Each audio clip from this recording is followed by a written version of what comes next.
India's number 1 varicose veins hospitals ఐబీసీను సంప్రదించండి. మీ నొప్పి లేని ప్రయాణాన్ని ప్రారంభించండి.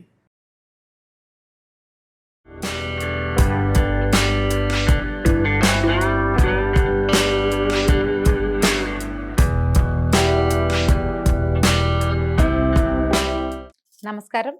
కరివేపాకు పచ్చడి చేసుకుందాం. చాలా వెరైటీగా ఉంటుందండి. కరివేపాకు పచ్చడి చేసుకున్నాక ఆ పచ్చడిని అన్నంలో కలిపేసి పైన మళ్ళీ ఫ్రెష్గా పులిహార పోపులాగా పోపు వేస్తే ఎంత బాగుంటుందో. పిల్లల బాక్సుల్లోకి మన బాక్సుల్లో కూడా పెట్టుకోవచ్చండి. ఎక్సలెంట్గా ఉంటుంది. వారానికి 10 రోజులకి ఒకసారి ఈ పచ్చడిని చేసి చూడండి. హెయిర్ హెల్త్లో అంటే జుట్టు తాలూకు నల్లదనము జుట్టు పెరగటంలో డిఫరెన్స్ కనపడుతుంది. కరివేపాకును శుభ్రంగా కడిగి బట్ట మీద కాసేపు ఆరనిచ్చి తుడిచిపెట్టుకోండి. తర్వాత మనం చేయదలుచుకున్న పచ్చడి బట్టి అందాజుగా ఇది మనం ఒక చిన్న అంత ఉసిరికాయ అంత చింతపండుని వేడి నీటిలో వేసి నానబెట్టి పక్కన పెట్టుకోండి. ఒక చిన్న తిరగమాత పెట్టుకుందాం. స్టవ్ ఆన్ చేసి మూకుడు పెట్టుకుందాము. మూకుడు వేడెక్కాక 1 స్పూను 2 స్పూన్లు అటు ఇటుగా నూనె వేసుకుందాము. ఈ పచ్చడిలో కూడా వెల్లుల్లిపాయలు వెళ్ళవండి. జనరల్గా ఆకుకూర పచ్చళ్ళలో అంటే కొత్తిమీర పుదీనా చేసేటప్పుడు చింతపండుతో పాటు కొంచెం బెల్లం పెట్టుకుంటాం. కానీ కరివేపాకు పచ్చడికి బెల్లం అంత ఎక్కదు. బెల్లం పెట్టకూడదు, పెట్టకుండానే చేసుకోవాలి. అందుకని ఇక ఇందులో నో బెల్లం, నో వెల్లుల్లిపాయలు, ఓన్లీ కరివేపాకు అంతే. అది కొంచెం వెచ్చబడ్డాక ఒక చిన్న స్పూను మెంతులు వేయచ్చు. మెంతులు వేగి ఎర్రబడ్డాక ఓ పెద్ద స్పూను ఆవాలు చిటపటలాడగానే ఒక పెద్ద స్పూను మినపప్పు.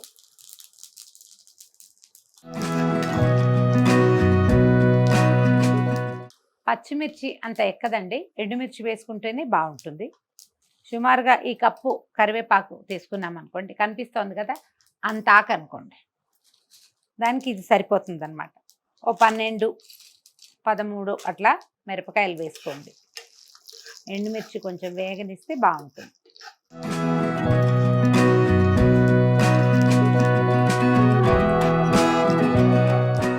కొంచెం ఇంగు వేయండి. స్టవ్ మీద నుంచి ఈ పోపుని దింపేసుకుందాం. వీటిల్లోకి ఇంకా జీలకర్రలు అవి కూడా ఏమి ఎక్కవు. ఈ మూకుడిని పొయ్యి మీదే ఉంచి కాస్త నూనె కొద్దిగా వెనక్కి ఉంచుతున్నాను, కొంచెం ఉంటే చాలు, ఆ మాత్రం. ఇప్పుడు మనం రెడీగా పెట్టుకున్నాం కదా కరివేపాకుని ఈ నూనెలో కొద్దిగా వేగనివ్వాలి. అంటే బాగా డ్రైగా అయిపోక్కర్లేదు, కొంచెమైనా వేగపోతే ఏంటంటే కరివేపాకు పచ్చి వాసన వచ్చి విసగటగా ఉంటుంది, తినబుద్ధి కాదు. దానికోసం అన్నమాట. అలాగా కొంచెం అట్లా అంటే కాస్త కలర్ మారి కొంచెం మెత్తబడితే చాలు ఇది మనకి. దీనికి ఏం చేస్తామంటే మనం కొద్దిగా పసుపు, తర్వాత ఉప్పు జల్లేస్తాం. ఉప్పు వల్ల ఏమవుతుంది, తడొచ్చి కొంచెం ఆకు మెత్తగా మగ్గినట్టు అవుతుంది.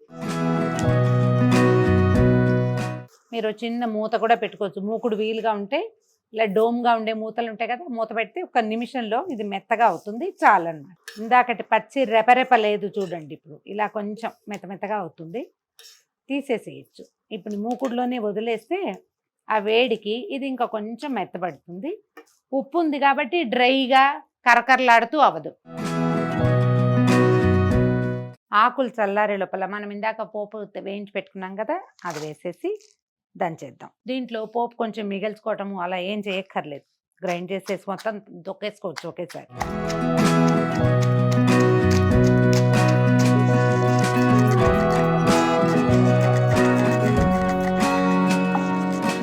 ఈ కారం మెత్తగా అయిపోయాక మనం చింతపండు నానబెట్టి పెట్టుకున్నాం కదా, ఈ నానబెట్టిన చింతపండును కూడా వేసేసి మెత్తగా నూరి తర్వాత ఒక కొద్దిగా ఆకులు వేసుకుంటూ నూరేసుకోవాలన్నమాట. మనం రోట్లో రుబ్బిన పచ్చడికి తొక్కిన దానికిను మిక్సీకి టెక్స్చర్లో చాలా తేడా ఉంటుందండి. మిక్సీలో వేస్తే అది రుబ్బే అవతల బారేస్తుంది, నున్నగా మెత్తగా పేస్ట్ లాగా అవుతుంది. దాని రుచి దానిదే అనుకోండి.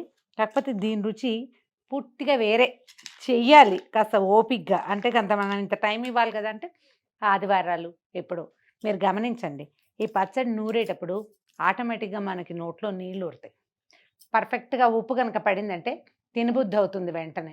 ఆ తినిపించేలాగా అనిపించటమే అసలైన రుచి. కాబట్టి ట్రై చేసి చూడండి.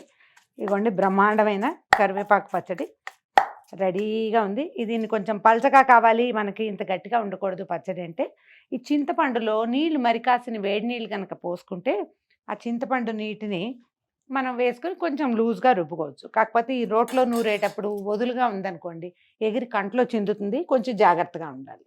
కరెక్ట్‌గా చిన్న ముద్ద చూడండి ఎంత బాగా వచ్చిందో.